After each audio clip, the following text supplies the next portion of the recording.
So was having the first pick of the second round everything you thought it would be and more?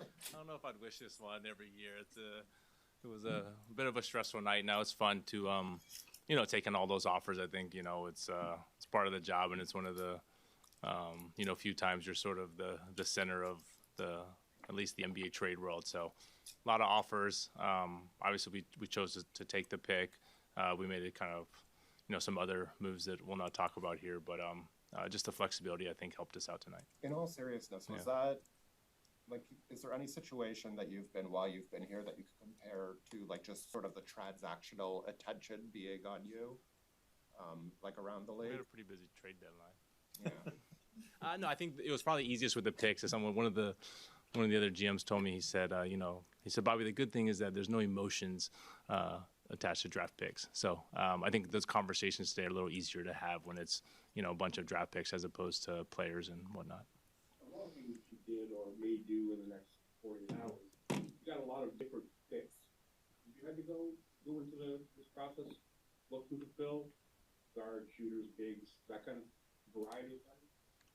No, I think it's, some of the things we've talked about probably over the course of the past 6 months, which is just maintaining some of the flexibility over the course of the summer, having the chance to be opportunistic in deals as they come about. And so, we'll continue to do that this summer, but that's more of what it was about.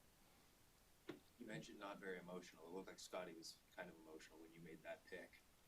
How did he help in that process? I'm sure you spoke to him about it, and what feedback did you get from him, and what was that like for you guys? It's funny, you think back, I think we didn't realize maybe, or at least for myself, the closeness of the relationship until obviously after we started watching him. I think I remember I went to watch him, maybe in March at the West Coast Conference tournament, and I'd come back and I actually didn't know how their relationship is. I kind of, made the comment to Scotty, and I could tell that he had a relationship with him. But I think, listen, around the league, a lot of guys grow up playing with each other, and I think those relationships are, fun to see from afar. But you can probably imagine, the basketball has to work, and we have to like him as a player and all of that. And so I think that just, by doing that, it creates a basis for that relationship to be fun, and I'm sure they enjoy it. But he kind of has to fit as a basketball player first. What did you like about Jonathan, and why? I mean, did you choose to use a pick on him, especially that pick, which sounds like there was a lot of options there? Yeah, it probably feels like a bit more of a Raptors pick, right? A kind of a athletic wing who can do a little bit of everything. There's probably some development curve for him shooting-wise, but I think physically, NBA bodies, 6'7", 6'8", 220 pounds, can really run, can really jump. And so that felt like us, sort of the makings of a two-way Raptor wing. And so obviously there's a pretty, meaningful runway for him to get there. But I think his journey, for those of you who know, it's 6-foot kid out of high school and kind of grows into it, doesn't have a ton of exposure, 2 junior colleges, kind of ends up in, University of San Francisco and, feels a bit more like some guys we've drafted over the years. Well, you can't talk about other stuff, but obviously the Big 12 seems like a conference you scout pretty closely. I mean, what did you think about that? I know Walter's obviously the guy you can talk about, but yeah, same stuff with Jacoby. Winners, toughness, two-way guys, come from winning programs. So, probably a lot of it applies to whoever we end up with. Have you made any decision on Bruce? We wanted to get through tonight. Obviously, it's been a decision we've been thinking about. So we have until, I believe, midnight tomorrow, and I'm sure everyone will find out here. No, you can't talk about at least a couple of those second-round picks, but, obviously you're a team that values flexibility, and to be able to restock the pipeline with some guys in the second round and not be bound to guaranteed contracts there, have some flexibility in terms of what you can do with those guys. How much does that help you guys moving forward? Yeah, then we talked about, right, even a bit last night, is we need to add some more young core pieces, and, they're all not going to hit, but we need to start having those in the pipeline. And so, the more picks, the more assets, the more flexibility. That's how you sort of start to, restock the cupboard, I think, as we said here, as we kind of go through this rebuild. When you guys traded at the trade deadline you gave up that first round pick, you and Masai before that sort of talked about how you weren't going to add 3 rookies, and how we saw with the Grady Dick experience that it takes a lot of developmental work to get a rookie to a level where they can contribute. It looks like maybe your opinion has evolved on that. Why? right now we can only talk about 2 draft picks. So Has your opinion changed on how many or how you can develop rookies moving forward?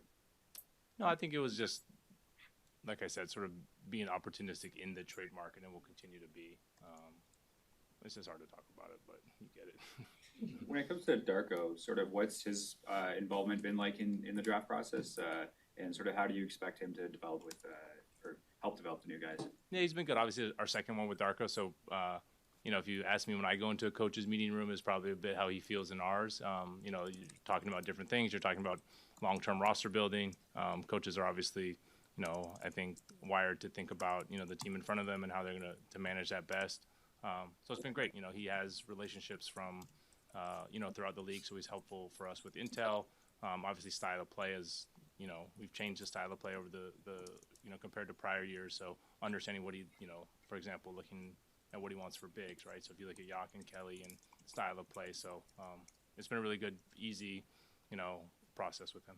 Do you feel like the addition of the second round exception, the exception for second round players, has increased the value of those picks or not? I think so. I think there's a little interesting dynamic at the late first, early second, and that's what we kind of saw with 31 is in some ways teams would almost prefer the early second picks. They cost a little bit less with the tax. You can sign them to exceptions. You don't need to use your mid-level.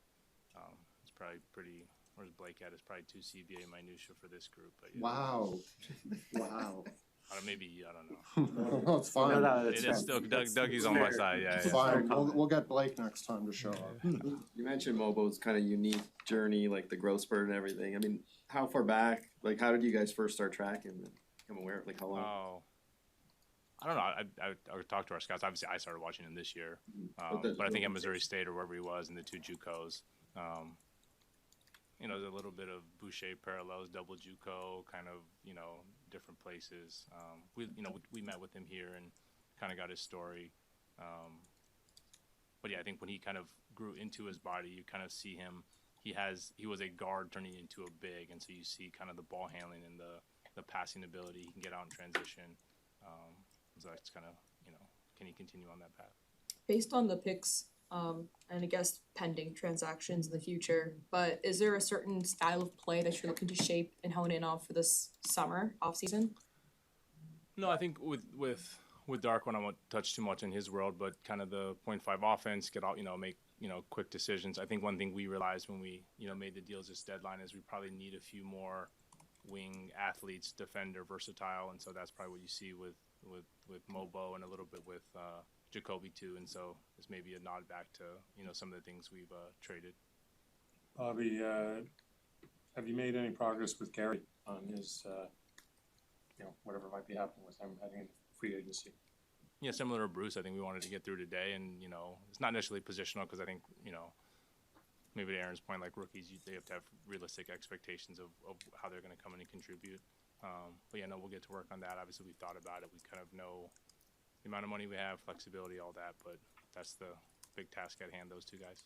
Is it a priority to sign him, or do you have a number and you can go out and get more? I think there's always, yeah, you want to be strategic about, you know, what's tradable, what's not tradable. You know, we have some big contracts coming up in the future, so yeah, it'll just have to be something that makes sense for everyone. What do you think of Mogbo as a shooter down the road? What do you think of? Yeah, I mean, that's the development piece. I think, you know, we've had a few of those guys I alluded to earlier, and so get him in here, have our coaches kind of sit with where he is, mechanics, mentally, confidence. I think in talking to him, he doesn't, you know, have any sort of confidence issues, but I think we just need to see what it looks like up close and see how we can either tweak it or leave it the same or rep it out, and that'll be a fun project. Thanks for watching the Toronto Raptors YouTube channel. Check out our latest videos and subscribe for more.